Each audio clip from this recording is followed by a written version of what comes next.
So I'm going to just remove this cam now. The chain will be held by the wire, so then I can then lift my buckets out and then start to put in the correct size shims according to the tolerances that I've calculated.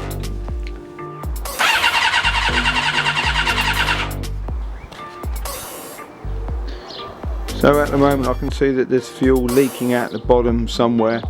The culprit was this gasket that was here, but this is what it's now like. This is after 10 years of the bikes sat doing nothing. Right, so here we are, having established the tolerances for the valves and established that the valves are now too tight. I have ordered the correct shims that will go under the buckets to put the valve tolerances correct. So what I've done, I'll just talk you through what I've done, is initially remove this cap here. Through this little window, if you like, here there's a pointer, and that pointer should be on a mark just before the T to denote that it's at top dead center. The other way that you'll know it's at top dead center is because these these cam lobes for these valves on the inlet will be pointing outwards, as will the exhaust be pointing outward. Also, another way to check top dead center, the plugs are removed. I've put these pieces of masking tape in these areas just to stop anything from dropping down. You could in effect put plugs back in to stop anything dropping down, of course, but if you put the plugs in you won't be able to rotate the engine quite so easily because you have pressure there. So that's the idea of removing the plugs. Anyway, put something gently down through the plug hole, something thin, narrow, a thin rod. I use like a T Allen key that goes down and just sits on the piston, and as you rotate the back wheel you'll see that T go down and come back up again, and when it comes back up again, as it's coming up and as these cam lobes sit pointing outwards, internal and intake and exhaust external, you'll basically know that with that marker in the correct position at the bottom that you're now at top dead center. So with the cams in position for top dead center, I can then begin to undo all these bolts. Now what you need to do with these bolts is basically undo them in such a way that you're not putting stress on any single part of the cam. So top dead center, using that plug to show you where top dead center is, just before that T mark. The T doesn't denote top dead center, the mark just before the T denotes top dead center. And to, like again, to check, both intake and exhaust valve cam lobes need to be pointing outward, pointing towards the back of the bike, exhaust pointing towards the front wheel, so opposite to each other. And also just making sure that something shows that that's pistons in its uppermost position, and then you know that you're in top dead center position to remove the cams, because what you basically want to do is put these back in the correct position. And just to double check that, also you have these little markers here. There's a little mark there on this cap, and there's also a little dot on the actual, you can just maybe make out that dot there, see that dot on this cam sprocket, and those two need to be lined up to also know that you've got both the cams lined up in position for top dead center, so then you know that your valve timing is correct. That's when you really know that when you're doing your valve adjustments and measurements that everything is in line with the actual syncing of the valve timing and cams as it should be. Right, I'm going to press on now and get all these bolts undone, and when you do take these caps off, as I've done there, I've laid out a plastic sheet, take them off, so loosen them up bit by bit, bit by bit. Once you've got them loose, take them off and set them down in the correct position as per this, and then take your cams out and put them down in a position as per this, so nothing gets mixed up. But one thing to really make sure is, as you lift these caps off, there are, not in all positions, but in some positions, there are some sort of inset sleeves, and you do not want to be pulling out these caps and one of those little sleeves popping out and dropping down where your spark plug should be. Hence why I have these bits of tape here, just for precaution. A couple of times when I've been doing this sort of thing, your socket, you might be undoing your socket, and your socket just drops on top of here, or one of those little sleeves might drop on here, and you can get a magnet or whatever, just pick it up with your fingers if need be. But you do not want anything dropping down. Again, it will be dropping down into your engine or sat on top of your spark plug, and you've got to figure out a way then of getting that out, and you don't want that problem. So just cover it up, blanket off with something, so if something does fall into that area, it's falling on a tape or whatever you're using to block it. Okay, I'm going to crack on now. Right, so here I am about sort of 20 minutes later, and just to sort of talk you through a few things you need to do before you undo the bolts of the cam. Down here is the cam chain tensioner. Now what you need to undo is the 12mm nut first, which holds the spring in place. Remove that first, that will remove any sort of sprung tension. Then undo the 2 Allen bolts each side. Now one Allen bolt is relatively easy to undo, the one on the left side is not, because this is in the way. I have a long sort of T-bar Allen key, Allen key, and it just about slides underneath and will just about get in the head of it and undo that. So you need to remove that first.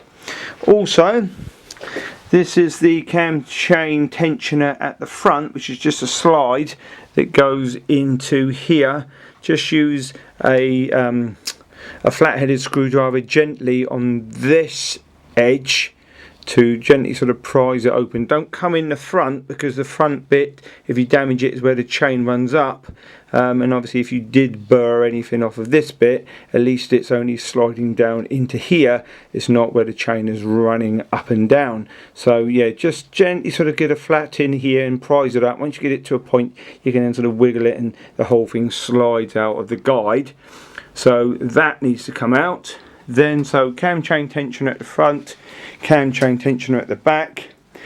Then, having undone the bolts, I removed this cam, took that out because the chain then has some slack on it to do so. Then wired the chain before even attempting to do this one. So this is the position that I'm now in, and you can see here, these are your buckets, these sort of cylindrical metal parts that sit on top of the valve guides. So I'll use a magnet that'll just sort of sit on there, pull that bucket up, and then under the bucket you will see the shim, which will either be sat on the valve guide, but normally they stick to the underside of the bucket. So as you turn the bucket upside down, you'll see inside that you'll have your numbered shim. So here we are. So I'm going to just remove this cam now. The chain will be held by the wire, so then I can then lift my buckets out and then start to put in the correct size shims according to the tolerances that I've calculated. As you can see from the previous videos, done the valve timing, which having to do that meant I had to sort of strip it right back anyway. So hence sort of all of the various other things that got sorted along the way. So yep, tonight for the first time I'm going to, fingers crossed, start the bike, and we'll have a look. So I'm just going to prep things now, and then we'll take a look together and see if it starts for the first time. This is the result. Now I won't lie to you, I have already tested this. I couldn't help myself. I tried the bike, but this is what it's now like. This is after 10 years of the bikes sat doing nothing. So I'm pleased, very happy. Sounds like it runs as sweet as a nut.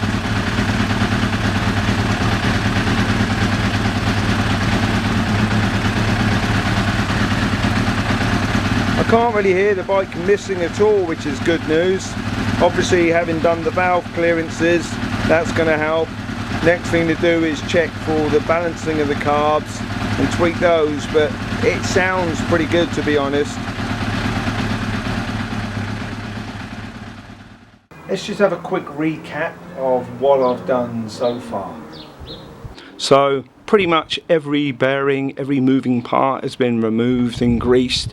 Some things obviously have been changed for new parts, like the headstock bearings, and as we know, we have the YZF R1 forks. Now these are the early upside down forks from, I think it's 98 to 2002 or 2001.